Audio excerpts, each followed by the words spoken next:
Good morning my dear student. मैं Nitish sir आप लोगों के लिए फिजिक्स का अगला वीडियो लेके आया हूं।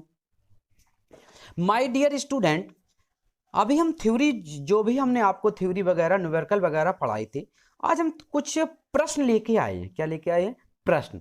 तो जो हमने आपको थ्योरी वगैरह पढ़ा दी है, डेरिवेशन करा दी है, न्यूमेरिकल लगवा दिए, उसी से संबंधित हम कुछ बहुकल्पी टाइप के या कुछ डिस्क्रिप्ट वैसे थोड़ी डिटेल से समझाने वाले, इस तरह से हम कुछ प्रश्नों का संग्रह लेके आए हैं, जिसमें से आज आपको उन प्रश्नों के बारे में पढ़ना है और समझना है।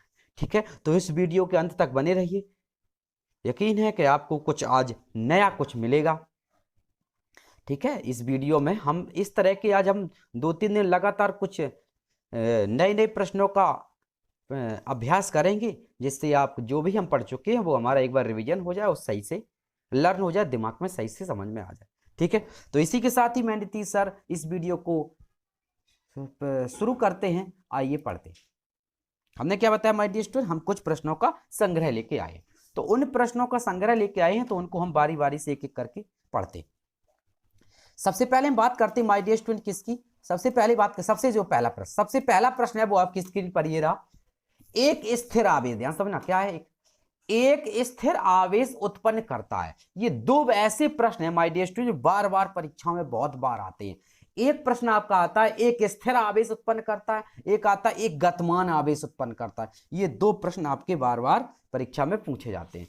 तो एक स्थिर, स्थिर का मतलब समझते हो, रेस्ट पोजीशन वो। स्थिर का मतलब क्या होता है? रेस्ट पोजीशन वो। और एक स्थिर आवेश हमेशा केवल विद्युत क्षेत्र उत्पन्न करता है। याद रखना, एक स्थिर आवेश केवल विद्युत क्षेत्र उत्पन्न करता है और एक गतिशील आवेश विद्युत तथा चुंबकीय दोनों प्रकार के क्षेत्र उत्पन्न करता है। याद रखना, क्या बताया?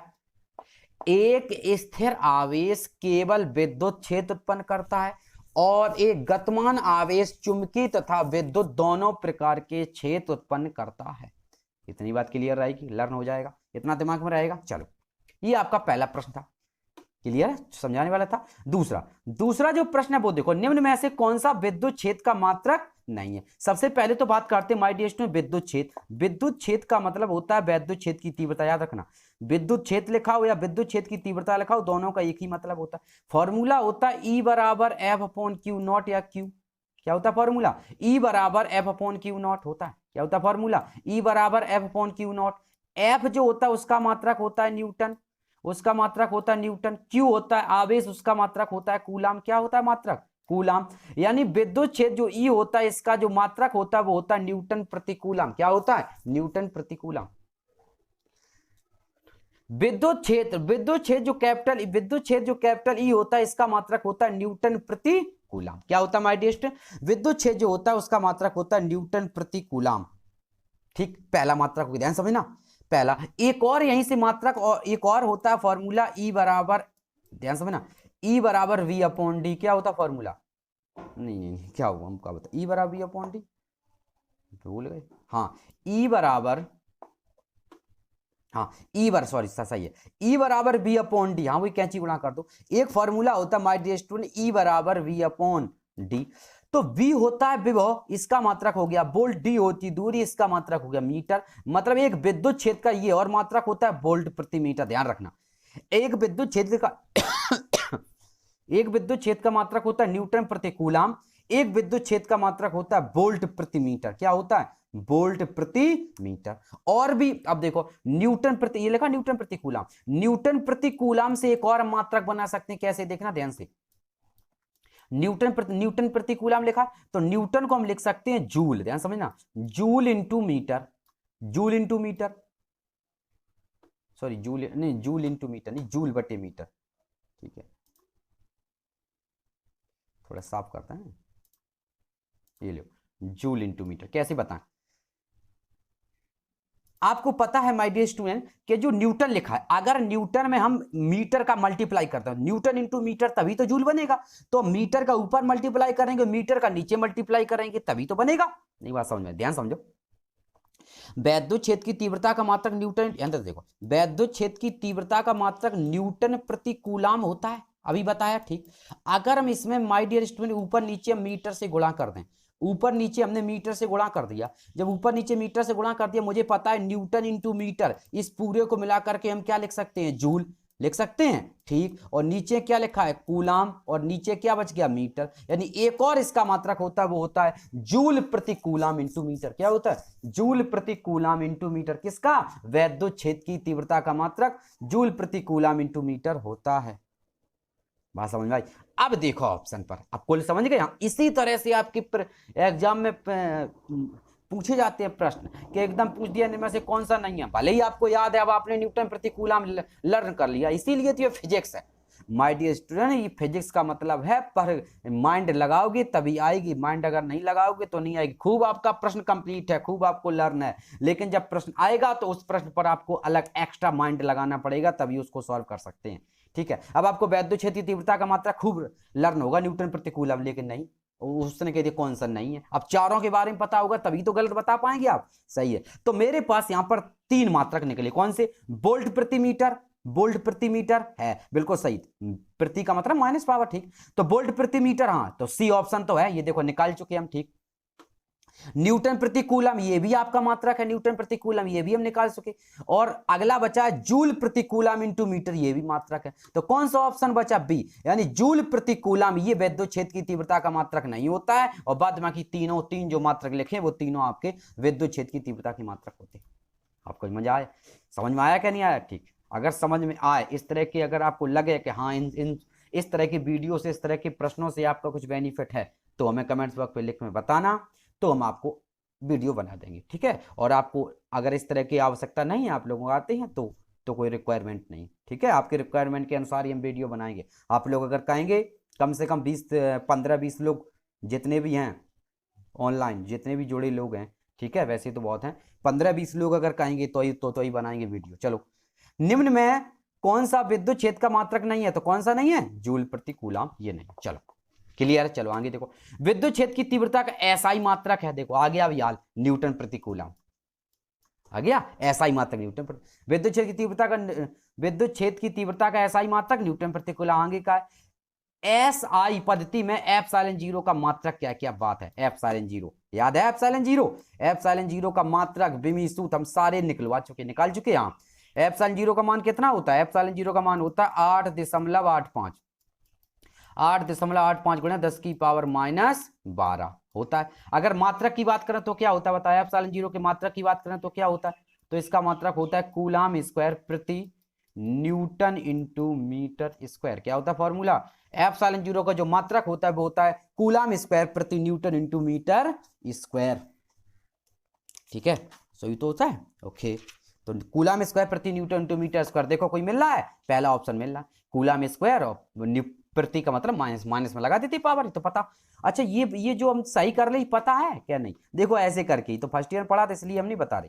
कूलम स्क्वायर लिख दिया, ठीक। ये जो बटे में न्यूटन लिखा है, न्यूटन इसके बटे में लिखा है, जब बटे में न्यूटन लिखा, न्यूटन ऊपर जाएगा तो पावर किसकी आ जाएगी, माइनस की, यानी कूलम स्क्वायर इंटू न्यूटन की पावर -1, और मीटर जब ऊपर जाएगा तो इस पर भी माइनस की 2 पावर आ जाएगी, माइनस की 2 पावर, इस प्रकार ये सही होगी, ठीक है। तो दोनों का एक ही मतलब होता है बेटा, ये हम स्लैश लगा दें, ठीक है, ये हम स्लैश लगा दें, यानी बटे में लिख दें, स्लैश लगा दें, या माइनस की नेगेटिव पावर लगा दें, इन तीनों का एक ही मतलब, या हिंदी में प्रति लिख दें, इन 3-4 बातों का एक ही अर्थ होता है, फर्स्ट ईयर पढ़ा होगा, कूलम स्क्वायर प्रति न्यूटन इंटू मीटर स्क्वायर, ये एप्सिलॉन जीरो का मात्रक होता है। यहां तक क्लियर है, चलो आगे अगले प्रश्न की तरफ चलें। चलो अगले प्रश्न की तरफ चलते हैं माय डियर स्टूडेंट। तो अगला प्रश्न आपकी स्क्रीन पर ये रहा। अगला प्रश्न क्या है, देखो ध्यान से, देखो सवाल है, विद्युत आवेशों के बीच लगने वाला बल दिया जाता है, ध्यान समझो, विद्युत आवेशों के बीच, अब ध्यान समझो, ऐसा कौन सा बल है, विद्युत आवेशों के बीच लगने वाला बल दिया जाता है, यानी विद्युत आवेशों के बीच जो हमारा बल लगता है वो किसके अनुसार, मतलब किसने दिया था, किस नियम के अनुसार दिया जाता है, आपको सिर्फ ये बताना है। अब ध्यान समझो, आपने 2 नियम पढ़े होंगे, ध्यान समझना, देखो आपने इसमें से आपने 2 नियम पढ़े होंगे। देखो अगर 2 वस्तुओं, ध्यान समझना, अगर 2 वस्तुओं के द्रव्यमान की बात करें, अगर 2 वस्तुओं के द्रव्यमान के बीच बल लगने की बात करें तो उसे गुरुत्वाकर्षण बल नियम कहते हैं, और ये किसके अनुसार दिया जाता है, ये न्यूटन के अनुसार दिया, ध्यान समझना। लेकिन यदि 2 विद्युत आवेश, ये यदि दो आवेशित वस्तु, ध्यान समझना, यदि दो आवेशित वस्तुओं के बीच अगर बल की बात करें तो उसे बोलते हैं कौन सा, बताओ, उसे बोलते हैं विद्युत बल। ठीक है, ऐसे बोलते हैं, कौन सा, विद्युत बल बोलते हैं, गुरुत्व, कौन सा, विद्युत आकर्षण एवं प्रतिकर्षण दोनों प्रकार का होता है। ठीक है, तो Q1 into Q2, Q1 into Q2 जो आपका दो आवेशों के बीच जो बल लगता है उसे हम विद्युत बल कहते हैं, और ये बल कूलाम के नियम के अनुसार दिया जाता है। किसके अनुसार, कूलाम के नियम के अनुसार दिया जाता है। बात सही है, ठीक है। तो अब देखो, क्लियर है, कूलाम के नियम अनुसार दिया, ठीक, आगे देखो, तो गॉस का नियम पढ़ चुके, ये तो एक काल्पनिक पृष्ठ है जिसके अनुसार गॉस की प्रमेय, कैसा प्रश्न, ये आपने एक काल्पनिक पृष्ठ है, काल्पनिक प्रमेय है गॉस के नियम के अनुसार, ठीक। कूलाम का नियम, तो कूलाम के नियम के अनुसार ही विद्युत आवेशों के बीच बल दिया जाता है। फैराडे नियम भी आगे पढ़ेंगे, लाप्लास ये भी आगे पढ़ेंगे, फैराडे के चुंबकीय प्रेरण नियम, ठीक है, तो ये आप आगे पढ़ेंगे। ठीक है, तो इसका कौन सा ऑप्शन सही होगा, पहला, कूलाम के नियम के अनुसार दिया जाता है किसके बीच, आवेशों की। द्रव्यमान की बात करें तो न्यूटन के अनुसार, कौन सा, गुरुत्वाकर्षण, ग्रेविटेशनल फोर्स, गुरुत्वाकर्षण बल। ठीक है, गुरुत्व, क्लियर है, आगे चलो। इलेक्ट्रॉन पर आवेश होता है, तो लर्न होगा माय डियर स्टूडेंट, इलेक्ट्रॉन पर कितना आवेश होता है, 1.6 × 10⁻⁻19 कूलम। आप ध्यान देखें ना, दोनों में एक ही लिखा है, दोनों में एक ही लिखा, अंतर क्या है समझा दें, दोनों में एक ही जो लिखा है वो इसलिए लिखा माय डियर स्टूडेंट, इसमें तो थोड़ा सा मिसप्रिंट हो गया, देखो इसके यहां पर प्लस, ठीक है, लिखने में गड़बड़ हो गई, ये इस पर प्लस है और इस पर माइनस है। ठीक, अब बताओ अब किस पर होगा, तो इलेक्ट्रॉन पर आवेश ये होगा, क्यों, क्योंकि इलेक्ट्रॉन पर जो आवेश होता है वो माइनस ही तो होता है माय डियर स्टूडेंट, इलेक्ट्रॉन और प्रोटॉन पर दोनों पर सेम आवेश होता है, इसलिए यहां पर सेम लिखा है। अंतर इतना है, प्रोटॉन पर प्लस का होता है और इलेक्ट्रॉन पर माइनस का, इसलिए माइनस वाला सही होगा। इज दैट क्लियर है, बिल्कुल। चलो अगला प्रश्न है, किसी विद्युत रोधी माध्यम का परावैद्युतांक आपेक्षिक परावैद्युतांक एप्सिलॉन आर हो सकता है। क्या, किसी विद्युत रोधी, ध्यान समझना, किसी विद्युत रोधी का मतलब हमने क्या बताया, विद्युत रोधी का मतलब बताया हमने, ठीक है, विद्युत रोधी का मतलब बताया जो विद्युत, ठीक है, किसी विद्युत रोधी माध्यम का परावैद्युतांक आपेक्षिक परावैद्युतांक एप्सिलॉन 0 हो सकता है। अब देखो ध्यान समझना, यहां से मेरी बात समझ लो पहले, फिर क्लियर हो जाएगा, कभी डिस्टर्ब ही नहीं होगी, समझो। वायु, अगर हम वायु की बात करें, किसकी बात करें, वायु की, अगर हम वायु की बात करें तो इसका जो परावैद्युतांक होता है वो होता है 1, बताया था। वायु या निर्वात, वायु या निर्वात की बात करें तो इसका जो परावैद्युतांक होता है वो होता है 1, कितना होता है माय डियर स्टूडेंट, 1। ठीक है, अच्छा, वायु के परावैद्युतांक की बात करें तो इसका वायु या निर्वात, सॉरी परावैद्युतांक नहीं, वायु या निर्वात की बात करें, वायु या निर्वात की बात करें तो एप्सिलॉन का मान होता है 1, एप्सिलॉन 0 तभी तो लगाते हैं वायु या निर्वात के लिए। ठीक है, वायु या निर्वात की बात करें तो उसका मान होता है 1, और किसी हम ठीक है, किसी हम धातु की बात करें, किसकी बात करें, धातु की, ध्यान समझो, किसी हम धातु की बात करें, किसी हम धातु की बात करें, अगर किसी हम धातु की बात करें तो याद रखना उसका मान होता है अनंत, ध्यान रख, किसका, एप्सिलॉन का मान। ठीक है, ये बात कुछ समझ लो, ठीक है, परावैद्युतांक का मान। वायु या निर्वात के लिए एप्सिलॉन का मान 1 होता है, अगर किसी हम धातु की बात करें तो उसके लिए अनंत होता है। लेकिन यदि किसी विद्युतरोधी माध्यम यानी किसी माध्यम के परावैद्युतांक की बात करें, अगर किसी माध्यम के परावैद्युतांक की बात करें तो याद रखना उसका जो के का जो मान होता है वो होता है इज ग्रेटर देन 1। क्या होता है, इज ग्रेटर देन 1। ध्यान समझना, फिर समझ लो, वैसे तो पता है 1/4πε9 होता है। ठीक, जो हमारे देखो हम बताएं, ये जो वैल्यू होती है हमेशा के लिए रखते हैं, याद होगा आपको। ठीक है, एप्सिलॉन 0 तो सॉरी वो निकल गया, एप्सिलॉन 0 के, एप्सिलॉन 1/4πε उसका मान तो अलग होता है के। हमने आपको बताया था जब कूलाम का नियम पढ़ाया था वहां पर आता था 1/4πε0 इंटू के आता था। वायु या निर्वात के लिए के का मान कितना रखते हैं, 1, याद कर लो। वायु या निर्वात के लिए के का मान परावैद्युतांक, आप एक देखो परावैद्युतांक सॉरी पदार्थ का परावैद्युतांक यही तो होता है माय डियर स्टूडेंट, बिल्कुल सही है। तो वायु या निर्वात के लिए के का मान होता है 1, किसी धातु के लिए के का मान होता है इन्फिनिटिव, जब पूरा इन्फिनिट, किसी धातु के लिए के का मान होता है इन्फिनिटिव, और किसी माध्यम के परावैद्युतांक के लिए के का मान होता है 1 से अधिक। कितना होता है, 1 से अधिक। ठीक है, किसी माध्यम के परावैद्युतांक के लिए के का मान कैसा होता है, किसी माध्यम परावैद्युतांक के लिए जो होता है वो के का मान होता है 1 से अधिक। क्लियर है, चलो इतनी बात क्लियर माइंड आ जाओ। तो यहां पर क्या है, यहां पर है किसी विद्युत माध्यम का परावर्तन, ध्यान समझना, माध्यम का परावर्तन एक से अधिक होना चाहिए। पहला ऑप्शन -1 गलत, दूसरा ऑप्शन 0 गलत, तीसरा ऑप्शन 0 से -5 गलत, और चौथा ऑप्शन 5 यही सही, क्योंकि एक से बड़ा मान होना चाहिए, एक ही तो मान है, लग गया। ठीक है, तो माध्यम का परावर्तन जो होता है उसका आपेक्षिक वैद्युशीलता में बार हो सकता है, मतलब के जो मान होता है वो होता है 5, अर्थात एक से अधिक। धातुओं का परावर्तन होता है, बताओ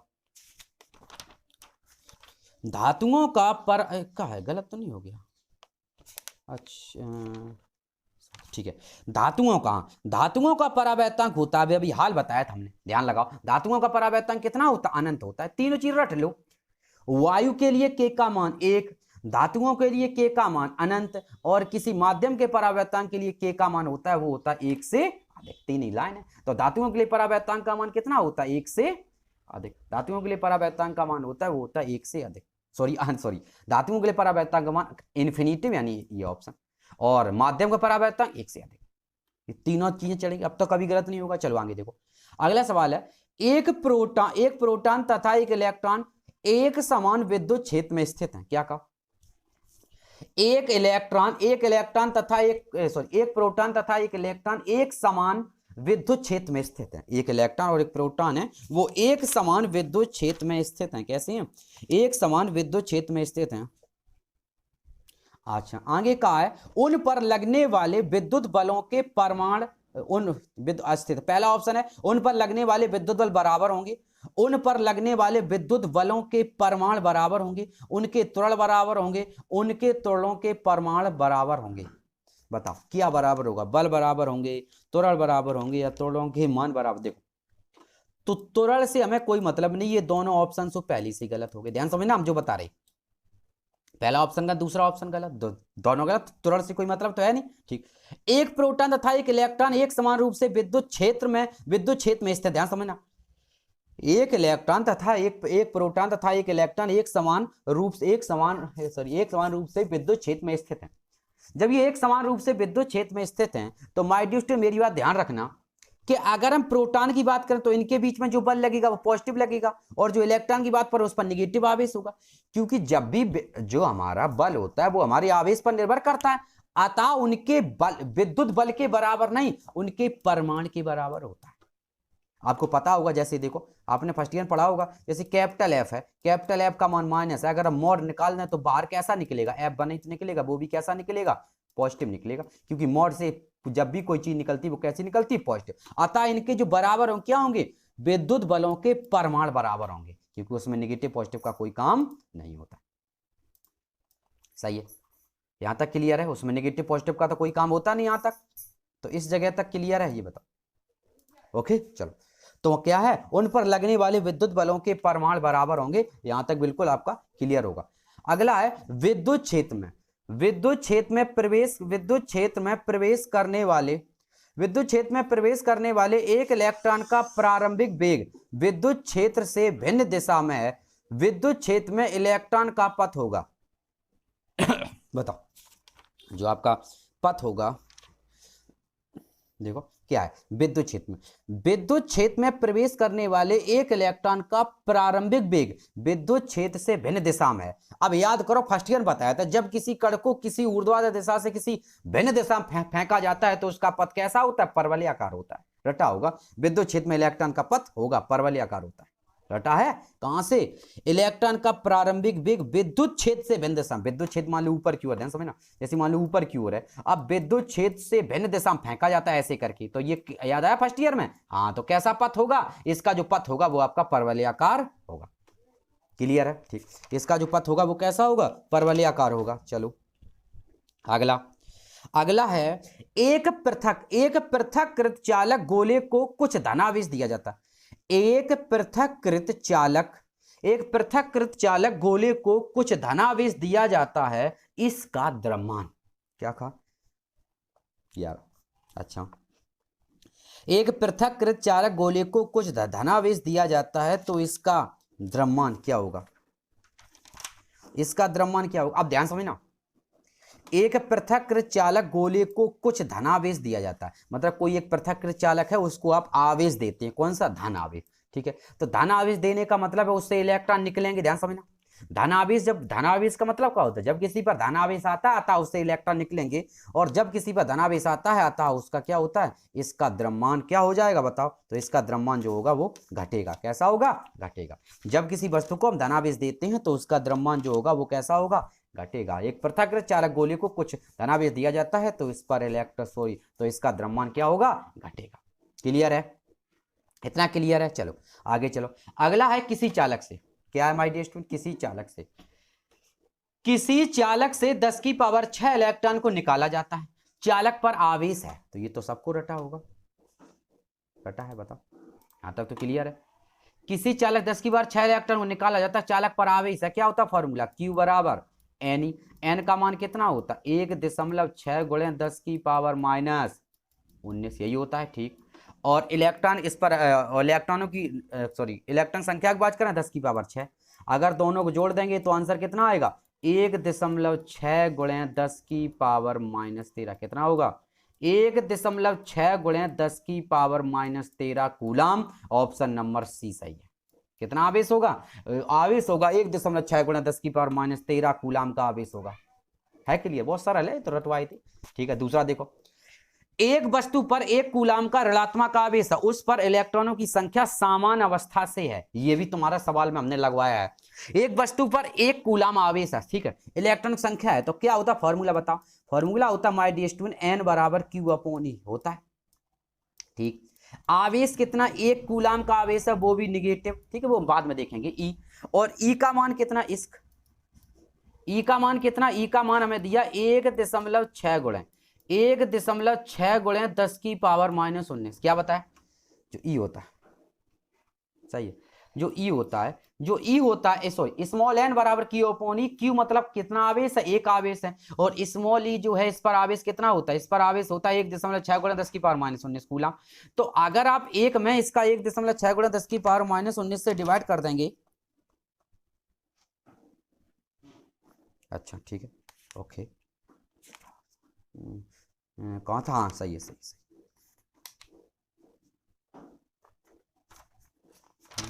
एक जस्ट 1 मिनट है, अच्छा 3, चल देखो, अब इसमें 2D, चलो अब इसमें डिवाइड करो, तो माय डियर स्टूडेंट 1.6 का जब इसमें भाग देंगे तो सॉल्व कर लेना, तो आपको ऑप्शन कौन सा, 6.25 गुणे 10 की पावर 18, 6.25 गुणे 10 की पावर 18। कैसे देखो बता दें, दशमलव जब यहां से नीचे से कैंसिल करोगे, ऊपर एक जीरो बढ़ाओगे, 10 की पावर 19 ऊपर जाएंगे, प्लस की एक और जीरो बढ़ाओगे, यहाँ 100 हो जाएंगी, तो 16 100 में भाग दो, ये आ जाएगा, और एक पावर कम 18 आ जाएगा, यानी 6.25 गुणे 10 की पावर 18 कूलाम, ये आपका मान होगा। लेकिन अब मेरे पास दो ऑप्शन है, देखो, या पहला होगा, इन दोनों में एक ही लिखा है, ठीक है, तो अधिक देखो, दोनों एक से गलत है, एक में अधिक होगा, एक में कम होगा, ठीक है, जब ये दोनों ऑप्शन होंगे तब कंफ्यूज होगी। तो देखो कैसे पता है ये, क्या आप क्लियर कैसे करेंगे, देखो क्लियर ऐसे कर लो, आवेश कैसा है, ऋणात्मक आवेश है, और ऋणात्मक का मतलब होता है जब किसी वस्तु पर इलेक्ट्रॉन आते हैं तभी तो उस पर ऋण आवेश आता है, उस पर अगर 1 कूलाम का ऋण आवेश है, उस पर 6.25 गुणा 10 की पावर 18 कूलाम की क्या है ना, कमी क्या होगी, उस पर अधिकता होगी। ठीक है, चलो अगला है, किसी चालक पर 9.6 गुणे 10 की पावर 26 कूलाम आवेश है, तो कितने इलेक्ट्रॉन चालक से हटाए गए हैं। क्या कहा, फिर सुन लो, किसी चालक पर 9.6 गुणे 10 की पावर 26 कूलाम आवेश है, तो कितने इलेक्ट्रॉन चालक से हटाए गए हैं, यानी इलेक्ट्रॉन संख्या है, तो क्या लगाओ फॉर्मूला, ये भी ऐसा ही लगाया सवाल, Q बराबर कितने हटाए गए, Q बराबर N ही होता है। ठीक, हमें क्या चाहिए, इलेक्ट्रॉन संख्या, इधर देख लो, तो N बराबर Q कितना है, देखो ध्यान से, Q है 9.6 गुणे 10 की पावर कितना है 26। ठीक, और इस पर जो आवेश होता है वो कितना होता है, 1.6 गुणे 10 की पावर -19, यही होता है। ठीक, अगर काट दो 16 96, 16 से अगर काटेंगे तो कितना आएगा, 16 96 6 आ गया, तो 6 × 10 की पावर -19 ऊपर जाएंगे तो प्लस हो जाएंगे, 26 और 9 कितने होते, 35, 26 9 35 और 35 और 10 45, तो आंसर आ जाएगा 6 गुणे 10 की पावर 45, तो ऑप्शन नंबर बी सही है।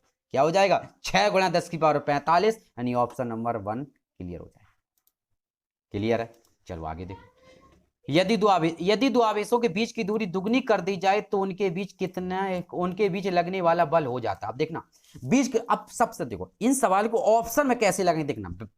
अगर बीच की दूरी दुगनी आवेश कर दिया जाए तो इस तरह के सवाल हम आपको डिस्क्रिप्टिव जो मतलब लगाने वाले होते हैं वो तो हम बता चुके हैं। अब कैसे शॉर्ट कैसे लगाएंगे, कैसे क्लियर करेंगे, देखो बाद हमने ऐसे सवाल लगवाए थे आपको। देखो तो सबसे पहले तो हमें एक पता होना चाहिए किस किस चीज में है आवेश, आवेशों के बीच की दूरी है, तो मतलब बीच की दूरी और बल, बीच की दूरी और बल। तो बीच की दूरी और बल में क्या संबंध है, सिर्फ इतना पता लगाओ। तो मुझे पता है जो बल होता है वो उनके बीच की दूरी के वर्ग के व्युत्क्रमानुपाती होता है। यानी जो इनके बीच में जो फोर्स होता है तो उनके बीच की डिस्टेंस के स्क्वायर के इनवर्सली प्रोपोर्शनल होता है, यानी व्युत्क्रमानुपाती होता है। यानी जो कैपिटल एफ जो बल होता है वो उनके बीच की दूरी के वर्ग के व्युत्क्रमानुपाती होता है। इतना संबंध हमने लगा लिया, ठीक। अब माय डियर स्टूडेंट एक बात लगाओ, हमेशा याद कर लो, जब कोई चीज एक के बटे, सुनते हैं सर, जब कोई चीज एक के बटे में लिखी होती है तो इसका मतलब क्या होता है, जब कोई चीज एक के बटे में लिखी होती है इसका मतलब होता है ये दोनों एक दूसरे के व्युत्क्रमानुपाती अपोजिट है। मतलब अगर आप आर का मान बढ़ाएंगे तो एफ का मान घटेगा और एफ का मान घटाएंगे तो आर का मान बढ़ेगा, विपरीत होते हैं। देखो तो क्या कहा, बीच की दूरी कैसे कर दी दुगनी, बीच की दूरी दुगनी करोगे तो हमने बताया एक चीज बढ़ाओगे दूसरी चीज क्या होगी, घटेगी। जब बीच की दूरी दुगनी कर दी, आर होता है स्क्वायर, 2 का वर्ग कितना हो गया 4 आता है, ये 1/4 हो जाएगी, लग गया। कितनी हो जाएगी 1/4 गुनी लग गया। समझ में आया कि नहीं आया, फिर समझ लो। बीच की दूरी दुगनी करते क्योंकि यहां पर स्क्वायर चढ़ा, जब यहां पर दो, देखो आर को हम दुगना करेंगे और स्क्वायर चढ़ा, 2 का वर्ग कितना हो जाएगा 4, और आपको पता आर अगर बढ़ेगा तो एफ क्या होगा घटेगा। तो आर को दुगना कर रहे हैं स्क्वायर करके 4 हो जाएगा, तो बल उसका 1/4 हो जाएगा। अगर आर को हम 3 गुना करेंगे तो बल 1/9 हो जाएगा। अगर आर को 4 करेंगे तो 4 चौको 16, 1/16 हो जाएगा। क्लियर है? अगर हम कैसे कहते हैं, अगर हम आपसे कहते हैं कि आर का मान 5 गुना कर दिया गया, आर का मान 5 गुना करते हैं, 5 का वर्ग कितना होता है 25, आर का मान 5 गुना करते हैं 5 का होता है 5 का वर्ग होता है 25, तो एफ हो जाएगा 1/25। Is that clear? यहां तक क्लियर आया, मजा आया, यहां तक समझ में आया माय डियर स्टूडेंट? ओके, तो एक और बचा है, यही कर लो, ठीक है। एक है कैपिटल क्यू आवेश को इस प्रकार 2 भागों में बांटा गया कि दोनों भाग के बीच लगने वाला बल महत्तम हो। क्या हो? दोनों आवेशों के बीच लगने वाला बल महत्तम हो। ध्यान समझना, देखो जैसे मान लो कैपिटल क्यू आवेश है, कैपिटल क्यू आवेश को 2 जगह बांटा गया और इस तरह बांटा गया जिससे कि उनके बीच लगने वाला बल महत्तम हो। तो ध्यान से समझना, उनके बीच लगने वाला बल महत्तम कब होगा, बताओ, बोलो, उनके बीच लगने वाला बल महत्तम कब होगा? ध्यान समझना, उनके देखो जैसे मान लो क्यू है, क्यू अब देखो हम आपकी सुविधा के लिए है, देखो क्यू है, क्यू को अगर ऐसे समझ लो, अभी ऐसे समझ में नहीं आएगा, हम ऐसे समझा रहे। जैसे मान लो एक हमने 100 ले लिया, ध्यान समझना, एक हमने 100 ले लिया, ध्यान समझना, अब ऐसे समझ में आ जाएगा। अगर हम 100 को 2 जगह बांटे, आपको पता है बल का मान अधिक होगा, यानी जो बल होता है माय डियर स्टूडेंट वो उनके आवेशों के गुणनफल के अनुक्रमानुपाती होता है, गुणनफल के अनुक्रमानुपाती होता है। तो अगर हम 100 लिखा, अगर हम 100 को ऐसे करके बांट दें 90 गुणा 10, ऐसे ही बांटेंगे, क्योंकि 100 को अगर आप 2 जगह बांटते हैं तो 90 गुणा 10 2 जगह बांटते हैं तो कितना मान होगा, तो हमारा हो जाएगा 9 से। कितना हो जाएगा 9 से, क्योंकि गुणा करना पड़ेगा, तो 90 में जैसे ही 10 का गुणा करें 9 से। अगर हम 100 को, ध्यान समझना, अगर हम 100 को ऐसे बांट दें 30 गुणा 70, अगर हम 100 को 30 गुणा 70 बांट दें, नहीं समझ में आ रहा, एक पेज ले लें, हम इसको क्लियर ही कर दें, बिल्कुल है क्लियर कर दें, मजा बिल्कुल क्लियर समझ लो तभी मत। देखो इधर देखो, मेरे पास 100 है, मेरे पास 100 आवेश है, 100 को अगर हम 2 जगह डिवाइड कर दें, कितनी जगह 2 जगह, 100 को अगर हम 2 जगह डिवाइड कर दें तो एक जगह हमने ले लिया, नहीं 30 ले,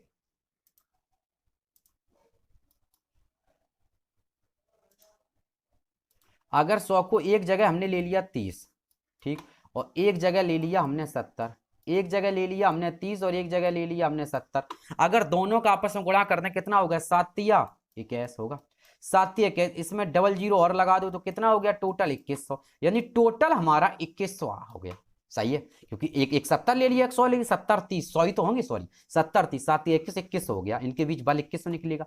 अगर हम 100 को ऐसे तोड़ दें, अगर 100 को हम ऐसे तोड़ दें 40 गुणे 60, 40 गुणे 60 तोड़ दें यानी 6 चौको 24, ध्यान समझना कहां पहुंचाना चाह रही तुम्हें 24।